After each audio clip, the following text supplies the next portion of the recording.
Good morning, good afternoon, good evening, wherever you are in the world. Welcome to FPL Don't Panic.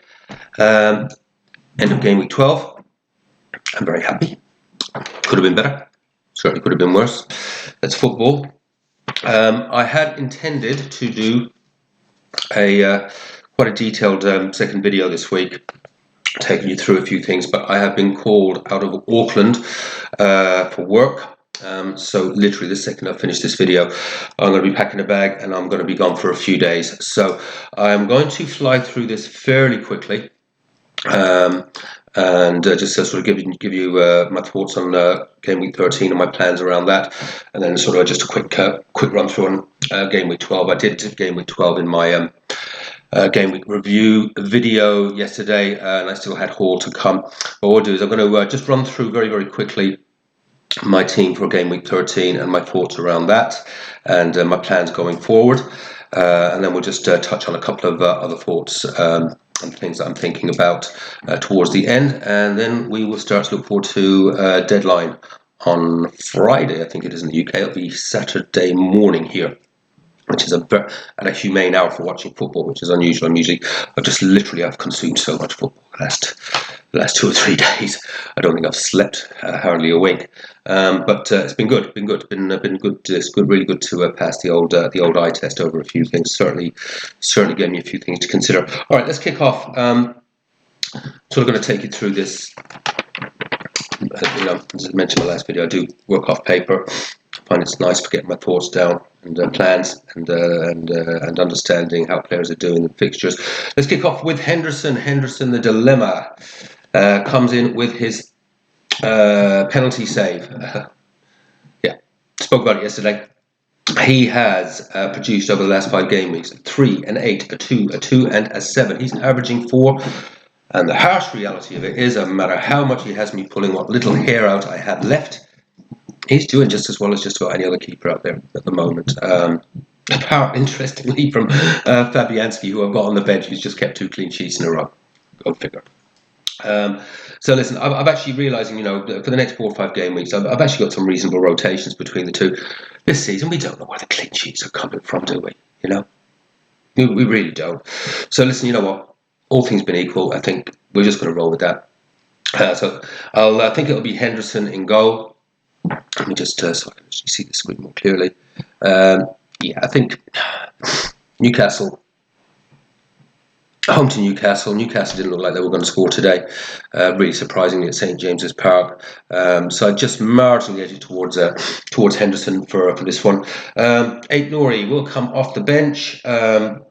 His last 5 game weeks, 1-6-1, 6-2, just averaging 3. But the way my defence in general has been performing over the last few weeks, it's as good as any of them, to be quite honest with you. And he has got good attacking threat and has very good fixtures. I'm just going to make that a little larger so I can actually see. I really do need to get some glasses, don't I? I hope you don't lose too much of this. Yeah, Southampton at home. Yeah, can't argue with that. Yeah, definitely can't argue with that. He's great fun watching when he is playing in a good fixture, because you just never know where he's going to end up and get on the end of something or get an assist or something. So, and Wolves have got fantastic fixtures going forward. He could be a permanent feature over the next 3 or 4 game weeks. And Wolves are looking better. They're not looking like a bottom of the table team anymore. Gabriel will be in there. He did return for me this week with a 6-pointer. His last 5 game weeks, 1-1, 2-2, 6. Still only an average of 2 points per game. However, great run of fixtures for Arsenal. They've got players back from injury. I think a lot of people are going to be starting to move into that double Arsenal defence. I don't think I'm going to go there. I have considered it as one of my options going forward, but we'll talk more about what I am going to do towards the end of this video. But yeah, 1-1, 2-2, 6. I think the Arsenal defence is back, so hopefully we can get a run of clean sheets out of him, and maybe he might get his head on something. So he's definitely in for the next game week, happy enough with that. Hall. So Hall was one of my transfers in this week. Only came away with a 1-pointer. He's on a 1-4-8-2-1, average of 3 over the last 5. A couple of reasonable fixtures in there. I'm not sure, whether I'll get any clean sheets out of him. But I was actually, despite the 1-pointer, he looked dangerous. He was in advanced positions. He was on those set pieces. It was really good to pass the eye over him in a full match. I'm happy enough with him as a signing. Was it 4.4? Looks dangerous. There'll be some returns there from him. I am certain. And as I said, I'll talk a little bit about a strategy that I'm looking at of actually just freeing up all of my defence and actually just having 5 rolling 4.4s, 4.5s, freeing up 1, 2, 3 over 3 million, which can be used to something else. I'll talk about it, but I've crunched some numbers on this, and I've had 3 or 4 really decent game weeks. And my defence has not been contributing to that hardly at all. And I've come up with any number of 4.5 rotations that would have comfortably beaten what I've been achieving there, despite having actually had a nice little run of 3 or 4 green arrows in a row. So that's the defence. 8 Nori, Gabriel Hall. Salah is obviously in there. 12, 10, 9, 14, 13, averaging 11. Some tricky fixtures and some reasonable fixtures over the next 5. But is Man City a tricky fixture? Do I captain Salah against Man City? That is one of the questions I need to think about over the next few days. I have not got a clue. A couple of dilemmas this week, but good dilemmas to have. It shows I've got really good squad depth here and really good options to play with. Palmer is not doing it. What is going on with Palmer? Would have, had a return. Lovely defensive clearance from Madueke, his own player, off the line. 2-10-3, 2-2. He's averaging 4. Sea of green fixtures in front of him. Decent home fixture. He's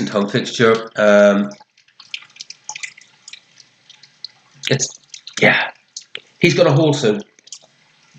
Guaranteed. Now he's, as I mentioned before, I like to try and have in my team and build it around having players, that have, getting, 3 returns. Now they may have actually more attacking returns than that, but have actually achieved something in 3 of their 5 game weeks. Now he's down to 1.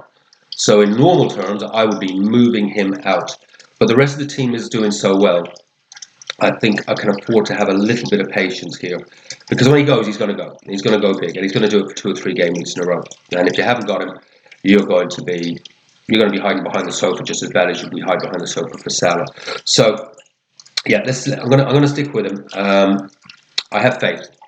He's a superb player. It's just not quite happening. One of the other advantages that Palmer does have, Palmer's not playing in Europe, and I don't think that can be underestimated enough. And he's going to be playing against Villa. And Villa have looked very leggy when they've come back from their European matches. Captaincy. We'll see. Saka, fantastic. 69, 2-2, 13. Odegaard's back. Saka's back on his game. Averaging 8. Sea of green fixtures. Captaincy potential. Yeah, definitely. Again, good fixtures. Really good fixtures. So leaves me with a benching dilemma this season, and I'll talk about my benching dilemmas shortly. Up front, Wizard 7, 10, 2, 13, 2, averaging 7. Doesn't score away from home, as you can see from the pattern of those points. Mixture of fixtures over the next 5, but absolutely superb fixture. Absolutely superb fixture, and I'm just looking at that and realising that this is I'm using FPL Hub. You may have noticed, because I want to show my live right, because it hasn't been updated yet on.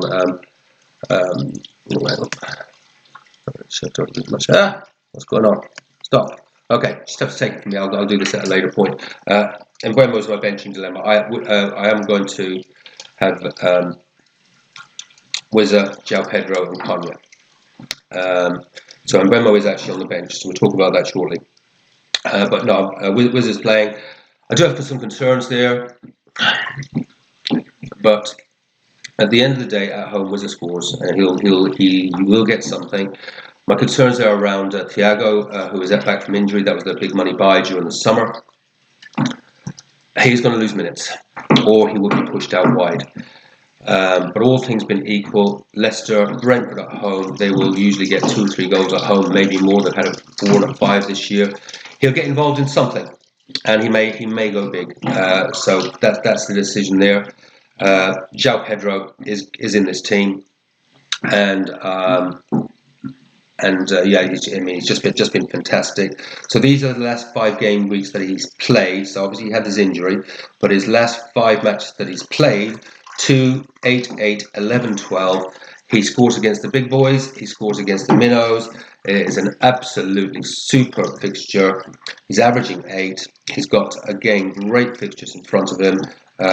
So, yeah, absolutely playing. And then last but certainly not least, Cunha. Last 5 game weeks, 2, 9, 6, 12, 16. He is just getting better and better. Look, just, averaging 9. And again, absolutely superb fixtures in front of him. That's the team. Now, if I actually overlaid all of those five matches across each other, this as a team would have had a 52, a 78, a 53, an 83, and a 75. That excludes captaincy. And that actually gives an average of 68. And if you take the median, that's sort of the lowest that this team is likely to achieve, 52, and its top line number of 83. That gives a median of 67.5. I would absolutely take that as especially following up on such a good week that I've just had. 67.5. I'd absolutely take that, and that does exclude captaincy. So 60 will I say is my prediction. 68 is my prediction. That is the prediction that I'll finish on. I leave captaincy out, the fudge factor for captain not getting anything, for injuries, for rotation, just the shit that you don't expect to happen and that you can't account for. Then if everything goes swimmingly well and everyone does their job, then we're looking good.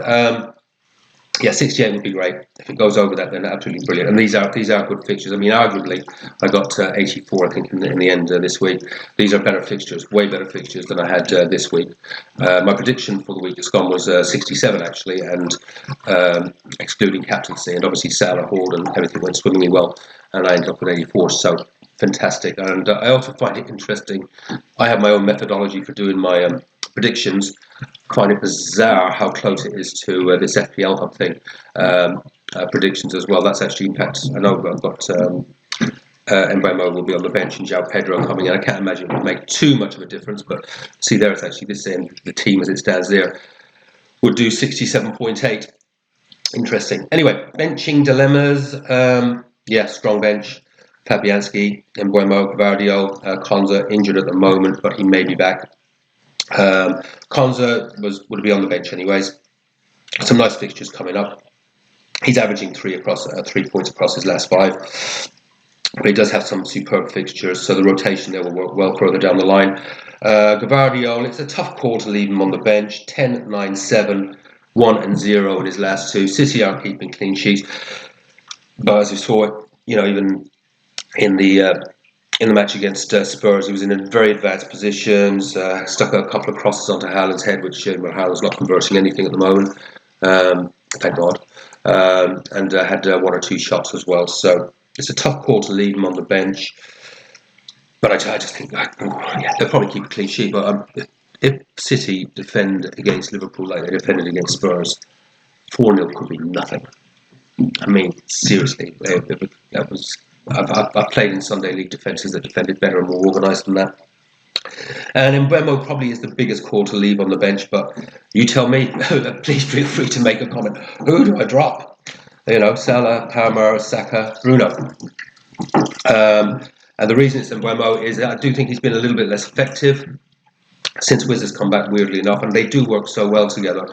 But he's no longer like the main man, playing a bit further forward and getting into those higher positions and getting shots off and goal. Still playing very, very well, and especially mainly in the home fixtures. Anonymous, to be fair, in the away fixtures. But Yeah, 2, 15, 3, 5. He's dropped off big time in the last three. He's still on an average of 6, but that's mainly driven by that 15-point haul. He'll probably bag one or two. I mean, it's a tough one. I don't know. Brentford at home, they knock in 3, 4s and 5s. He'll be involved in something. Under consideration. Who do I drop? Comments, please. And then Fabianski. Who would have called West Ham for 2 clean sheets in a row? I know I would not have. I think he must have had a 7 today. So that's 1, 3, 2, 9, 7. I haven't done the average on that because I literally come straight on here after the match. But yeah, clearly he's going to be. Yeah, must be averaging. Well, he'll have a higher average than Henderson. But I just think I prefer Henderson's fixture. And after seeing a bit of toothlessness from Newcastle, I think we'll go with Henderson. And Palace will just look a little bit better. We'll see. So that is the team, the bus team. Captain decision to be made. Suggestions. Where would you go? Where would you go with the captaincy? Not easy this week, is it? Not easy at all. Yeah, I think it's another Salah Palmer decision, and I got it right with Salah this week, but I think it's even tougher this week. Saka's a good call as well. Cunha's a good call. Wizard's a good call. I don't know. Might let the turtle decide if he dives off. If the turtle dives off the platform before the end of this video, I will go Palmer. If he doesn't, I'll go Salah. How's that? Is that close? I don't think I'll really do that. Right, what else do I want to cover? Okay, so yeah, just thoughts on the next, what I'm going to do next, transfers, etc. I've been looking at Isak. He helped me make a decision today that I'm not going to go there yet. I'm thinking about Son, but you know what? This team is working. I base my teams on I break up the season into blocks of 5 largely, and come up with their strategies for the next 5 game weeks. It's not exactly that, but it pretty much works out like that. And my sort of 10 to 15, 11 to 15 strategy had been to load on the premiums. And have really good differentiators around that I'll move in and out if they're not performing. But I'll still keep the premiums unless they're really going wrong on me. Like I could say Palmer is, but the rest of the team's doing well enough that I can afford to be patient on that, even though he's on 1 and 5 at the moment. My decision ultimately is, you know what, Des? Do nothing. I'm quite a proactive, impatient player. But I just think there is probably more value in just doing nothing at the moment. The team is working. Last 2 or 3 game weeks, flown up the ranks. The team's delivering each week. I'm well ahead of where I want to be. It's not broken, so don't try to fix what's not broken and address the issues when they become issues. Now, if Wiz is losing minutes or ends up benched, yeah, okay, maybe I do need to sort of think about how I'm going to get Isak in or someone like that. It's not an issue at the moment. So do nothing, roll some transfers and take it on a week-by-week basis. Now, the one good thing, I guess, because I'm not very good at rolling transfers, I'm very good at taking hits. Got to cut that out because it never works. The one good thing about this is that I've been called out of Auckland, so I'm not going to have much time for this over the next few days. And game week 13 deadline is going to be upon us soon. That gets me away from the computer and doing rash things, especially after I've had a beer, and they seem like a good idea at the time. Then after that, then we've got the deadlines come so quickly, so it's not going to give me time to think and make decisions. If the team's working, yet just keep rolling, and it would be good. I think by about 14, if things are going a little bit pear-shaped, I do have a nice plan where I could actually bring in Son for Mbeumo. There's a reasonable possibility I might do that, depending on how Son's going, and it's a good fixture. And then by game week 15, 16, you have another couple of transfers rolled, and I do have a potential route to Wizard. To bring Isak in for Wizard or someone else if there's a problem developing there. But at the moment, just do nothing, Des. Do nothing. It's working. You're going up the ranks. And the most important thing I think at the moment is come from after the disaster, was it 7, 8, 9 games, where I completely fell right down the table. I was in about 500, down to 2.5 million. Did some surgery, got things back on track, and now we'll talk about exactly where I am in a second. Consolidate that. You're well ahead of where you'd actually plan to be.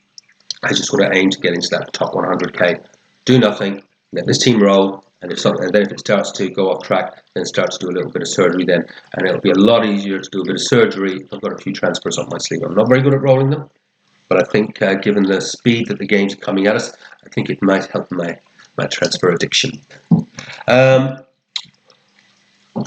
am going to talk a little bit about my watch list, because it is interesting, and I think this may be, depending again, as I sort of just look at my 16 to 20 strategy, I would like to bring in another one premium, potentially, and that could be Son. It could be potentially to take a look at Haaland and how I could get Haaland in without damaging the integrity of the team too much. Or it could be Isak. He's got, I think, Southampton at home on game week 16. But no decisions have been made there, but I have been thinking a lot about how would I do that. And the only way possible to do any of those things is to strip out the defence. Now, as I said, I've actually had 3 good game weeks, but the defence has not contributed a great deal to that. And I put together a number of sort of drafts and overlaid my the numbers on how they would perform. And there are some really good 4.4 options out there. And I'll just quickly run through some of them. Curtis, 7-2, 10, 1-1, averaging 4.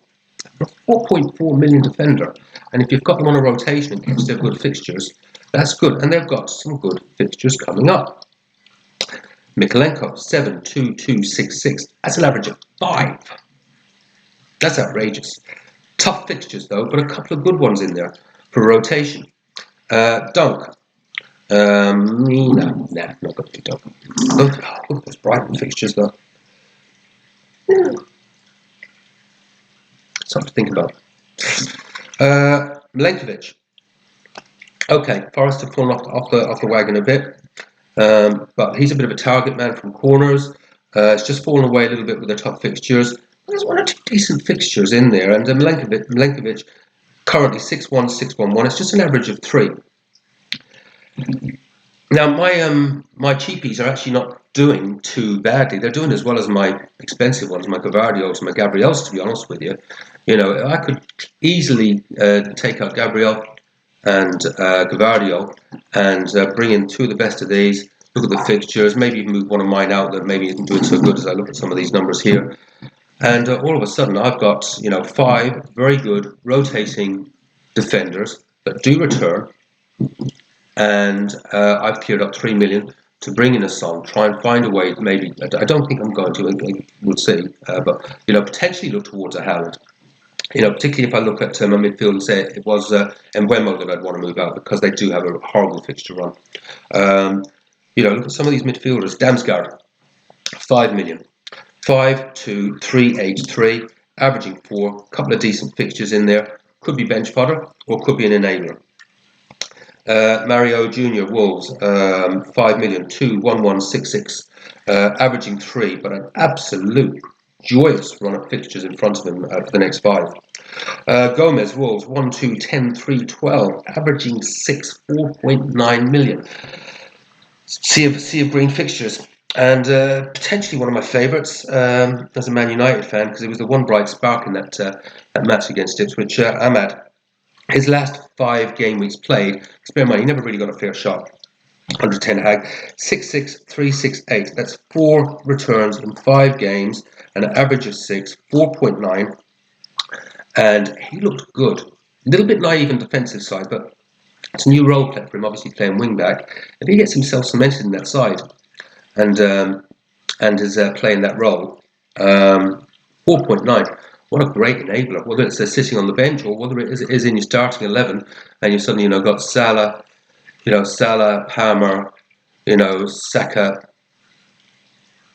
Son, and Haaland, with Cunha. I don't actually know if I can do this. I haven't watched it out back close. But you see what I mean? And you got your 4.4, 4.5 rotating defenders. Bring in maybe 15 or 16 a week, which isn't spectacular, but it's solid. Don't know. Not going to do it this week. Not going to do it next week.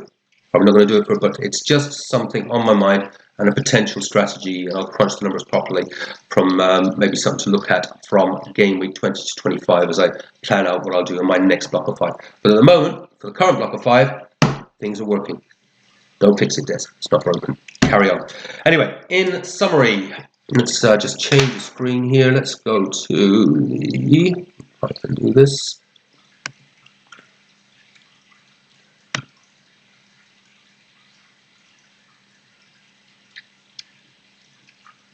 I killed it.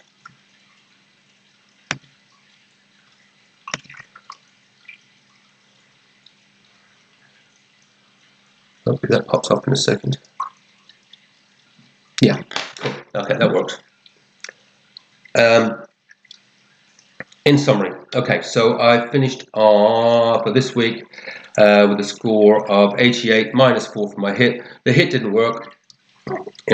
Bruno was a hit. Hall came in for Lewis. Was happy to do that and just get rid of Lewis.